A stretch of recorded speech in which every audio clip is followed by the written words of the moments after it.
Hello, this is Charles Scoble, your Golden Harvest agronomist with your Agronomy in Action Focused Friday podcast here on August the 28th. Now let's get a heat unit accumulation update, address the yellow color observed in soybeans right now, whether it's disease such as sudden death or red crown rot, or natural maturing of the crop.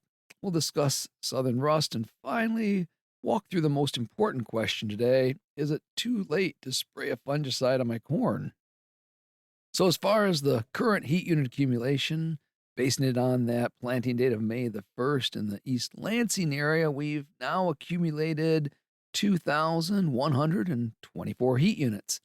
In comparison, we're up 15 heat units from last year and 52 heat units from the 5-year average.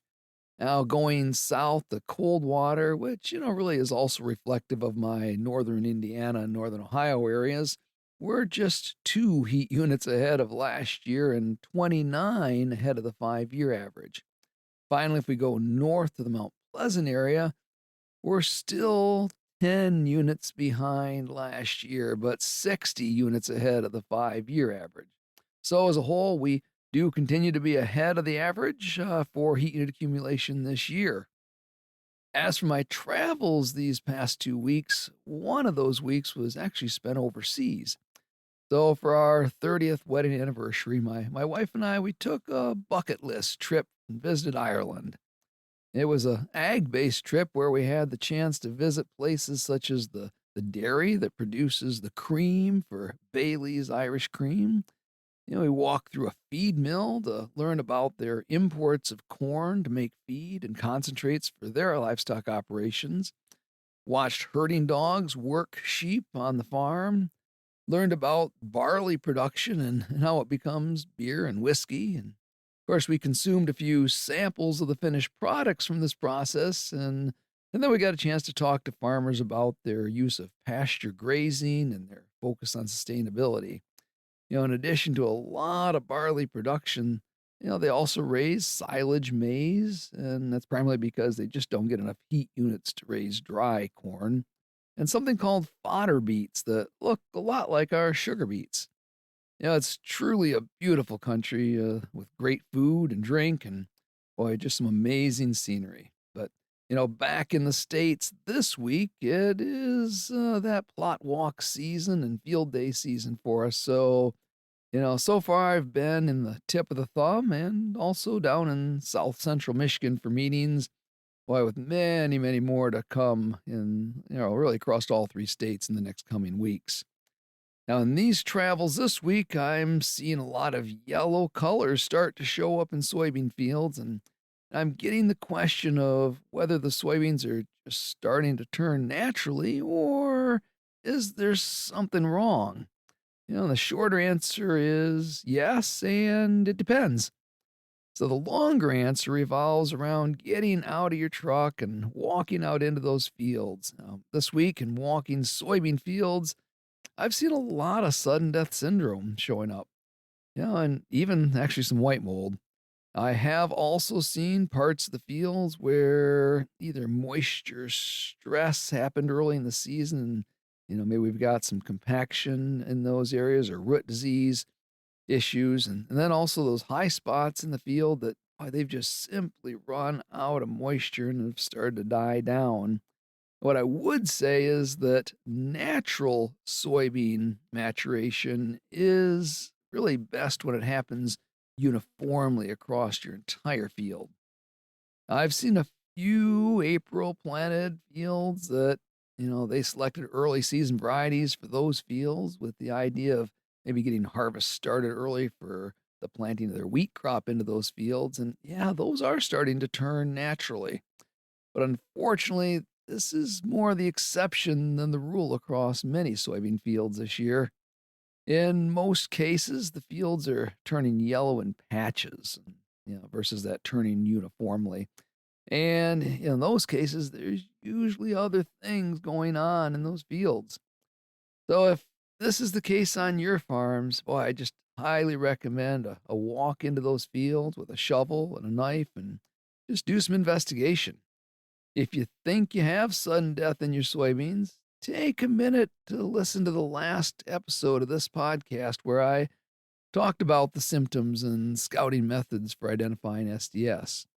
Now, that same foliar symptom of SDS could also be brown stem rot and possibly even the newest disease to hit soybeans identified in central and southern Indiana and Ohio, what we call red crown rot. Though I haven't seen it in my agronomy area yet, it is moving north and probably is here and just being confused with SDS in some places. Now, according to Purdue University, red crown rot will cause a red discoloration of the lower stem near the soil line, and red spherical Parathisia may be visible, but they're not always present. Now, Rhizoctonia crown rot can also cause external brown to brown red type lesions on the stem. Now, if you cut open the stem, that central pith or woody portion that may have a gray discoloration to it, and you'll find that the roots are rotted and the plants they're actually fairly easily pulled up from the soil. So, we need to understand that it is too late to do any rescue treatment on these fields this year, but by knowing what happened to those fields, it'll be easier to come up with management strategies for these same fields next year. And next, one of the big topics in southern part of Michigan and much of Indiana and Ohio right now continues to be the development of southern rust. Now, we introduced the conversation of this disease on the August 12th edition of the podcast, and, it continues to be a topic of discussion. The good news is that it doesn't overwinter in our area, so it has to blow up here each year for it to be a problem in the future. But the question still on our minds this year is it too late to spray a fungicide on my corn if I am finding southern rust? This is a good question, and it kind of depends on many factors. First off, it depends on the maturity of your crop. If you're at that R5 or dent growth stage, which most of our crop is at right now, then according to MSU, it's less likely to provide a positive return on investment. Now, in my mind, the things that would make this late spray timing more likely, to maybe be a consideration would be on those fields that they've got just a very high level of total fungicide pathogens, including a combination of things like southern rust and tar spot and gray leaf spot and maybe even northern corn leaf blight. So we got a combination of diseases. It's always more lethal to a crop than the presence of just a single fungal disease. Now, additionally, if those fields look like they've got a really high yield potential crop in it, protecting that yield potential becomes an even more important idea. And finally, don't forget about the value of improved harvestability. It's always hard to determine the value of keeping that crop standing versus letting it fall down prior to harvest. But that cost is real, and it just creates a lot of stress on the combine driver, and that's sometimes hard to put a dollar figure on. So let's evaluate each field individually on this question and then treat accordingly. So, folks, as we wrap up this week's Agronomy in Action Focus Friday podcast, let's continue to get out there and walk our fields. If you're seeing yellow areas in your soybeans, check them out this week. If you're seeing disease in your corn, think about whether you should make one more pass of the fungicide or, just let it go for this year.